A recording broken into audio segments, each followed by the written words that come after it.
Halo semuanya, selamat datang kembali di channel Memoria Storia Film. Kali ini, kita akan membahas sebuah film komedi dewasa legendaris dari Indonesia tahun 2008, yaitu Kawin Kontrak. Film ini menceritakan fenomena nikah siri sesaat yang sempat heboh pada masanya, dibalut dengan komedi satir yang kental.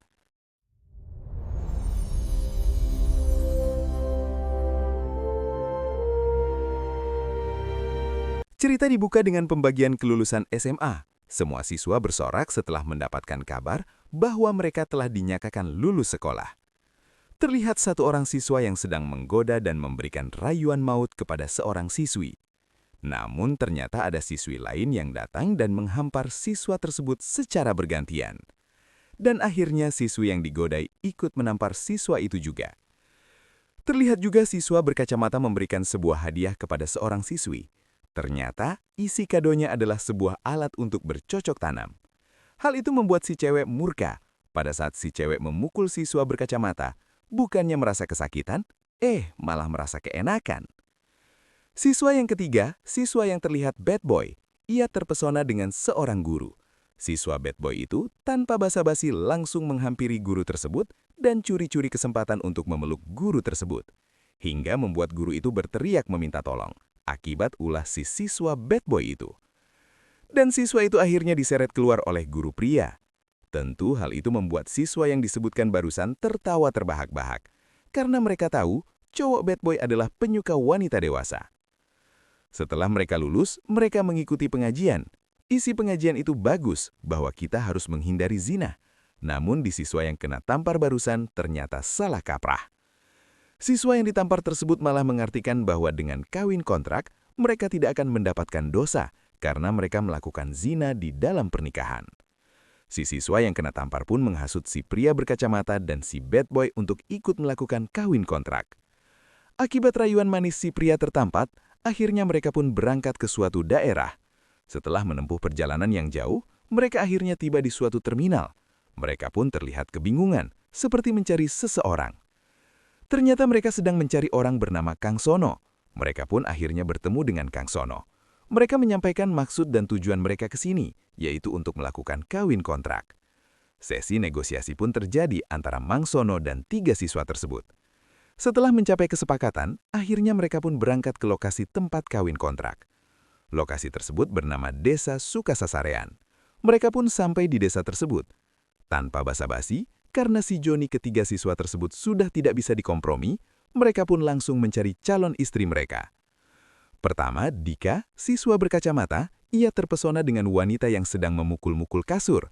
Karena menurut Dika, wanita itu terlihat sangat hot. Dika langsung memanggil Kang Sono bahwa ia sudah mendapatkan calon istri untuk dikawin kontrak. Kang Sono langsung menghampiri wanita tersebut. Ternyata wanita itu bernama Rani. Kang Sono langsung memperkenalkan Rani kepada Dika. Setelah negosiasi, akhirnya Rani mau untuk dikawin kontrak oleh Dika. Yang kedua, si pria bad boy bernama Jody. Langkahnya terhenti. Ternyata ia terpesona dengan wanita yang sedang mengibas-ibas rambutnya dan baru saja selesai mandi. Dengan muka mesumnya, Jody memanggil Kang Sono. Tanpa basa-basi, Kang Sono langsung menghampiri dan menanyakan siapa yang akan menjadi calon istri kawin kontraknya. Kang Sono meyakinkan Jody bahwa ia bisa dikawin kontrak. Nah, wanita itu bernama Eis. Ia punya anak 1. Kang Sono bilang bahwa Eis adalah suhu dari segala suhu perihal bercocok tanam. Kang Sono dan Jody akhirnya deal bahwa Eis menjadi calon istri kawin kontrak si pria bad boy. Tinggal satu lagi, pria si kena tampar bernama Rama. Ia tidak mendapatkan apa yang ia mau. Ia terlalu pemilih dan banyak tipe yang dimau hingga membuat teman-temannya kesal. Namun pada saat melangkah, ada sesosok wanita yang membuat Rama terpesona.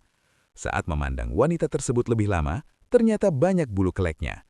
Hal itu membuat candaan teman-temannya. Ada lagi cewek yang membuat terpesona, tapi ternyata giginya ompong. Ada lagi cewek yang membuat Rama terpesona, ternyata cewek tersebut sedang hamil besar. Dan plot twistnya, cewek itu punya 2 suami. Tentu hal itu membuat kedua temannya semakin tertawa terbahak-bahak. Pada akhirnya Rama terpesona dengan gadis bernama Isa.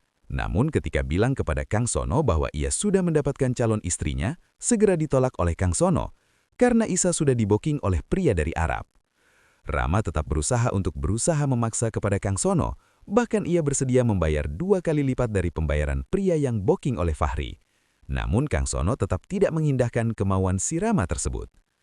Akhirnya ketiga pria tersebut dan Kang Sono bertemu dengan Pak Aan selaku KUA di sana. Mereka mulai mengurus dan mengisi formulir untuk kebutuhan kawin kontrak. Dan akhirnya Dika dan Rama duluan melakukan kawin kontrak daripada Rama.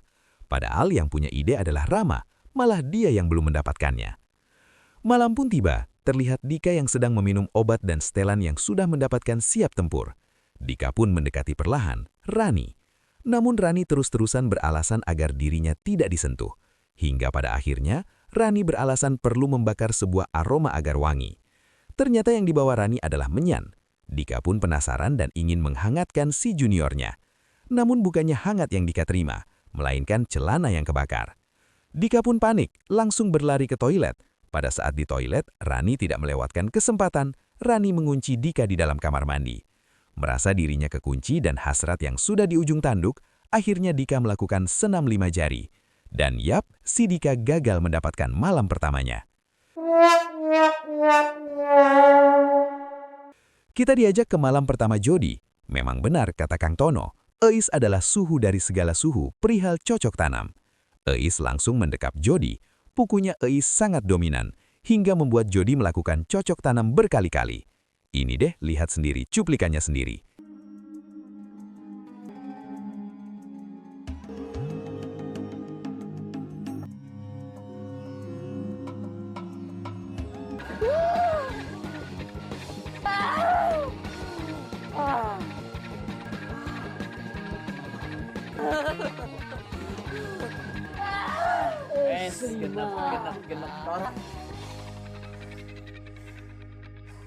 Gak kuat.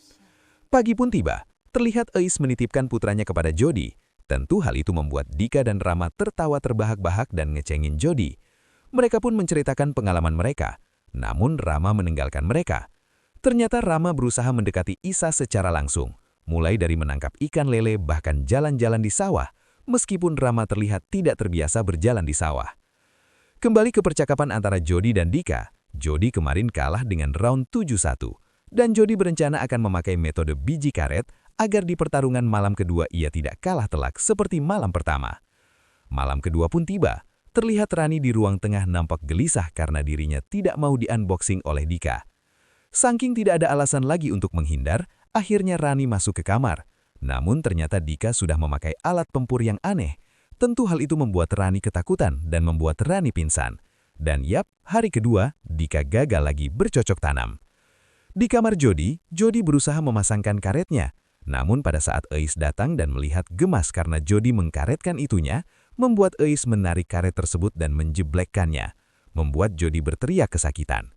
Dan pada akhirnya malam kedua Jodi pun gagal. Sedangkan Rama, ia mengindap-ngindap ke kamar Isa. Namun ia ketahuan oleh Kang Sono. Mereka pun berdebat perihal Isa. Dan Isa ternyata mendengarkan percakapan antara Kang Sono dan Isa. Hari pun berlalu seperti biasa. Jodi sibuk dengan anaknya. Rama tetap berusaha untuk mendekati Isa dan Dika. Yap, Dika pergi murid Maerot untuk menambah besar si ujang kecilnya. Pada siang itu, akhirnya tamu yang ditunggu-tunggu datang. Tidak lain tidak bukan adalah bos Arab, Fahri. Fahri disambut baik oleh Pak Aan dan Kang Tono. Fahri menunjuk Kang Sono untuk menyiapkan acara pernikahannya dengan Isa.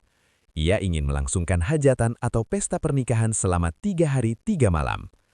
Pada malam hari, pada saat Rama sedang jalan-jalan malam, ia tidak sengaja melihat Fahri yang sedang melakukan telepon dengan ekspresi yang sangat marah. Tentu Rama penasaran. Akhirnya Rama mengintip di balik semak-semak. Dalam teleponnya Fahri nampak marah karena perempuan bernama Neneng telah kabur.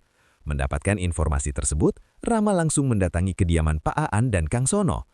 Namun bukannya mendapatkan pembenaran, malah mendapatkan hinaan karena ia dianggap menjelek-jelekan Fahri untuk mendapatkan Isa. Merasa pendapatnya tidak didengar, Rama pun datang ke kamar Isa dan memberitahu perihal ini. Namun Isa sama seperti Pak Aan, tidak mempercayai apa yang Rama katakan. Keesokan harinya, terlihat para warga sibuk mempersiapkan pernikahan untuk Isa dan Fahri. Persiapan itu dimandori oleh Kang Sono. Rama kepikiran untuk membatalkan acaranya dengan cara menambahkan obat perangsang cocok tanam. Obat itu dimasukkan ke dalam tekok minum warga. Akibatnya apa? Yap, betul. Para warga semua berhamburan pulang ke rumah untuk melakukan adegan bercocok tanam berjamaah akibat efek dari obat yang diberikan oleh Rama. Sempat Kang Sono juga berkeliling mencari warga, namun hanya anak-anak yang berada di luar.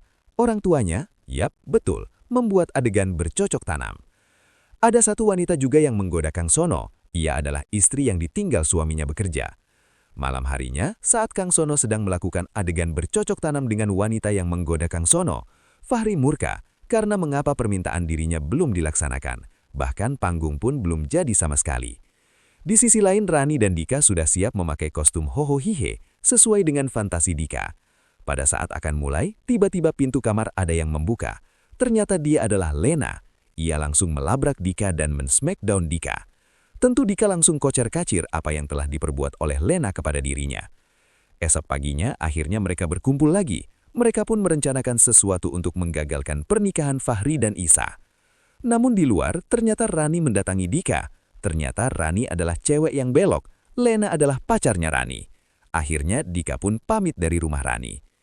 Rencana untuk menggagalkan pernikahan pun dimulai. Mulai dari menaburkan paku agar mobil pengangkut sound pecah, menghilangkan tiang tenda, menghilangkan berkas pernikahan antara Isa dan Fahri. Hal itu tentu membuat Fahri semakin murka. Namun pada akhirnya pernikahan itu berlangsung. Terlihat Rama yang sudah hopeless dan sudah berada di terminal karena merasa perjuangan gagal. Pada saat ijab kabul, tiba-tiba Rama datang membatalkan pernikahan tersebut. Rama membeberkan apa yang ia dengar pada saat itu di telepon. Namun, Fahri tetap mengelak. Namun, tiba-tiba, Eneng dengan wajah yang sudah babak belur tiba di pernikahan Fahri sembari membawa polisi. Eneng membeberkan bahwa Fahri adalah orang yang selalu menikahi wanita gadis dan memboyong ke Jakarta untuk dijual. Polisi pun mengiyakan tuduhan Eneng bahwa Fahri adalah DPO dan dia bukanlah orang Arab asli. Merasa sudah terpojok, akhirnya Fahri menyandra adiknya. Dika berusaha menyerang namun dapat dihindari. Berikut Jody juga berusaha menyerang, namun tetap gagal. Akhirnya Rama loncat ke arah Fahri, meskipun dapat dilemparkan kembali. Akhirnya Fahri kalah oleh Isa, karena Isa menendang Fahri tepat di otong miliknya. Akhirnya Fahri pun dihajar massa. Isa dan Rama pun akhirnya menjalani kisah asmara mereka. Film pun selesai. Nah, itu dia teman-teman, alur cerita film dari Kawin Kontrak yang dipublish tahun 2008. Perjalanan kawin kontrak ini ngasih mereka pelajaran mahal, bahwa perempuan itu bukan objek yang bisa disewa, dipakai, lalu ditinggal gitu aja. Di balik label kontrak, ada hati dan perasaan yang terlibat. Terima kasih sudah menonton sampai habis. Jangan lupa like, share, dan subscribe buat alur film seru lainnya. Sampai jumpa di video selanjutnya. Bye-bye.